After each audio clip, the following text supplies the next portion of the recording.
राधे राधे। कुंज बिहारी श्री हरदास। आज हम सभी पुरुषोत्तम मास महात्म की संपूर्ण कथा के अंतर्गत 15वें अध्याय की कथा का श्रवण करेंगे। आप सब अपना ध्यान बांके बिहारी जी महाराज के श्री चरणों में केंद्रित करें और इस कथा का आनंद लें। नमः कुंज बिहारिण्यै, नमः कुंज बिहारिणे, स्वामी श्री हरिदासाय गुरुणाम गुरुवे नमः।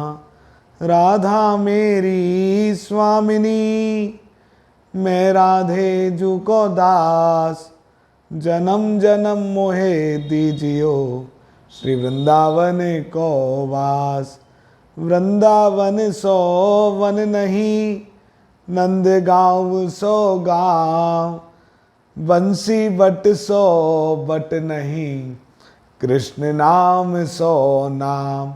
वृंदावन के वृक्ष को मरम न जाने कोई, डाल डाल और पात पात, श्री राधे राधे होय।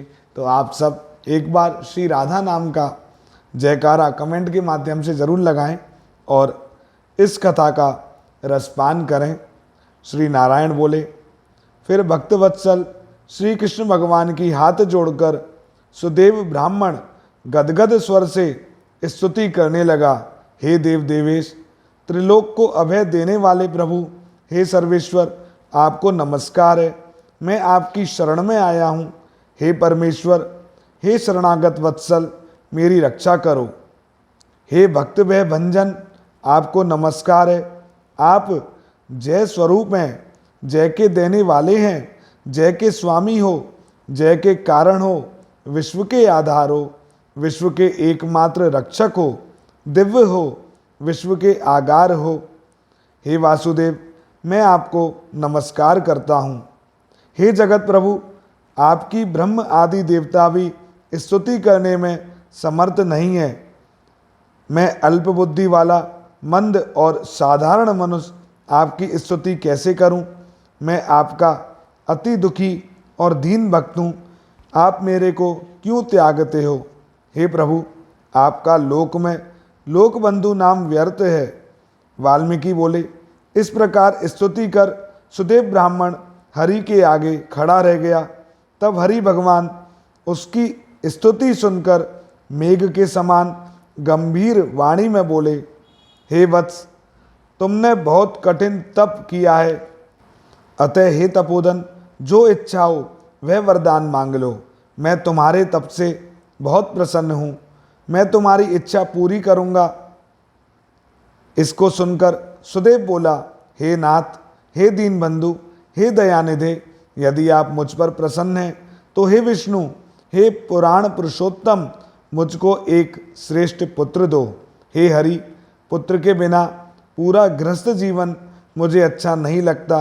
ब्राह्मण के ऐसे वचन सुनकर भगवान बोले, पुत्र के अतिरिक्त मैं सब कुछ तुम्हारे लिए दूंगा। हे वत्स, तुम्हारे भाग्य में पुत्र सुख विधाता ने नहीं लिखा।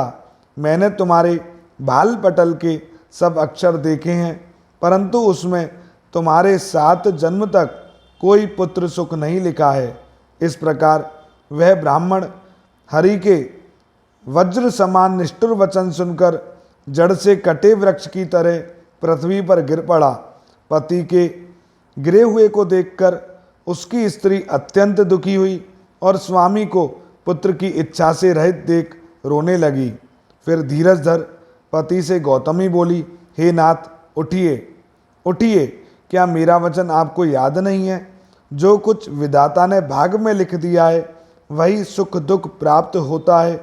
इसमें रमानाथ क्या करें? मनुष्य अपने किए हुए कर्म का फल भोगता है।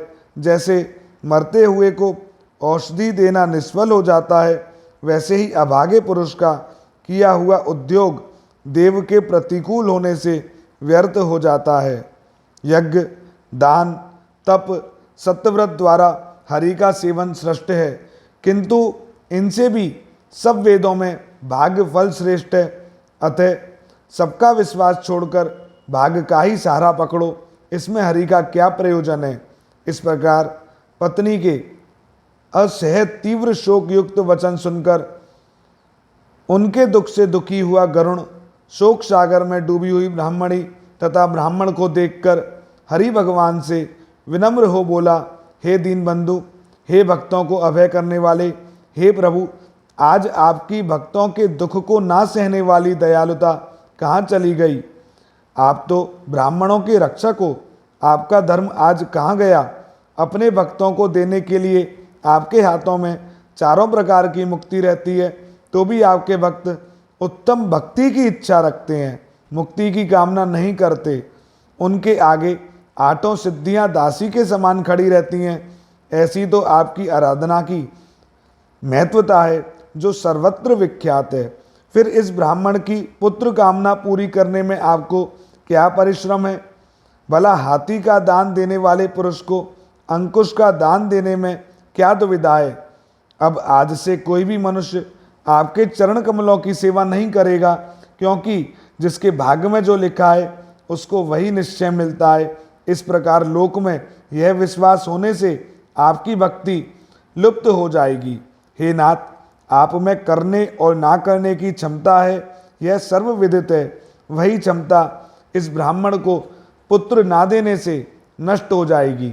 मेरी प्रार्थना है आप इस ब्राह्मण को अवश्य ही एक पुत्र दीजिए। सुदामा ब्राह्मण ने आपकी आराधना से महान ऐश्वर्य पाया और संदीपनी को आपकी कृपा से मरा हुआ पुत्र पुनः प्राप्त हुआ। ये दोनों स्त्री पुरुष पुत्र की कामना से आपकी शरण में आए हैं। श्री नारायण बोले। इस प्रकार गरुण जी के वचन सुनकर विष्णु भगवान अमृत तुल्य वचन बोले, हे गरुण, इस ब्राह्मण को मन वांछित एक पुत्र शीघ्र ही दे दो। इस प्रकार हरि के अपनी इच्छा के अनुकूल वचन सुनकर गरुण जी को हृदय प्रसन्न हो गया और तत्काल उस दुखी ब्राह्मण को एक अनुरूप भव्य पुत्र दे दिया। आज हम सभी ने राजा धृणधन्वा के पूर्व जन्म की कथा के अंतर्गत कैसे ब्राह्मण को पुत्र की प्राप्ति हुई और कैसे गरुणदेव ने भी भगवान से स्तुति की, ऐसे ही श्री बांके बिहारी जी महाराज की असीम अनुकंपा हम सभी पर सदैव बरसती रहे। जय जय श्री राधे कुंज बिहारी श्री हरदास।